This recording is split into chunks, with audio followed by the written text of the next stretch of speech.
Now, I'd like to give you a brief introduction to the ideas and concepts in language acquisition. Think about what children need to do when they're acquiring a language, whether it's a first or a second language. Think about what are the kinds of tasks required of them. Think about what they have to do and figure out about what they hear or see in a linguistic environment. They need to figure out what kinds of sounds they're hearing.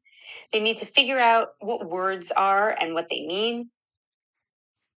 For example, if someone uses the word cat, what does that refer to?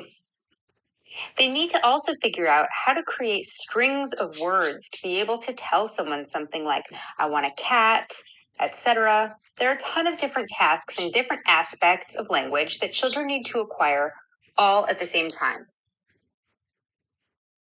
There are a few important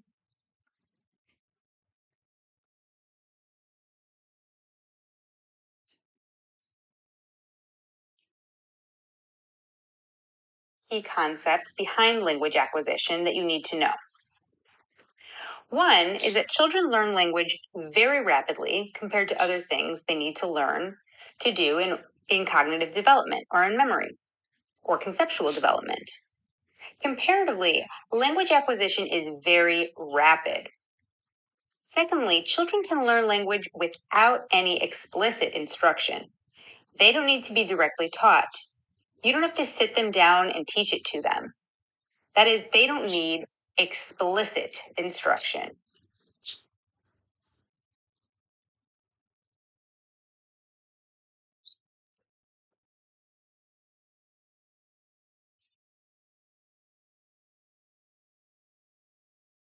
So, language learning is a unique process in development. Before children can remember what they ate for breakfast, or before they know the meanings of words,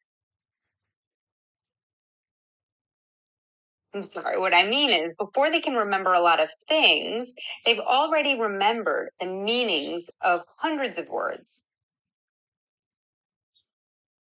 They might not remember something that happened yesterday, but they already know and remember tons of words.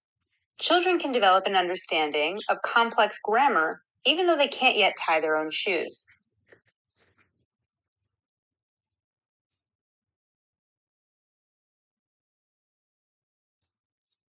Researchers often talk about language as being generative. And what that means is that we have a small set of units to work with, which typically are sounds for spoken language.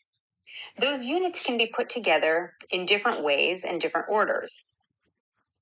That process of being able to arrange and rearrange those units means that we can build an infinite number of possible utterances. That infinite number of possibilities actually comes from a very small set of units that we use to build them.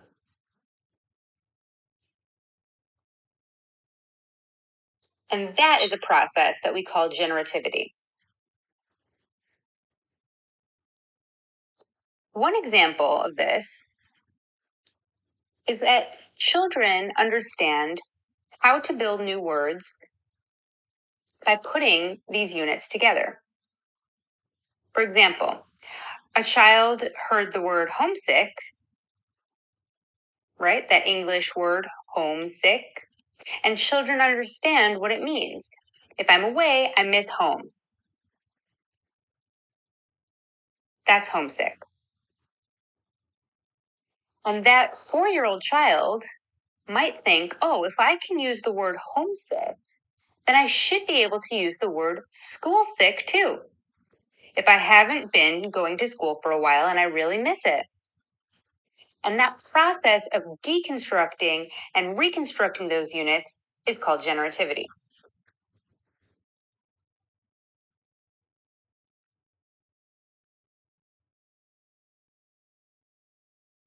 Different researchers have different accounts for how we acquire language.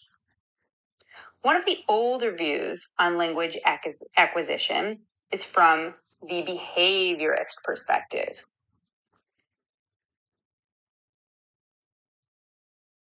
That perspective holds that our behavior, including our linguistic behavior, can be explained by how we expose and reinforce or punish children for their linguistic behaviors.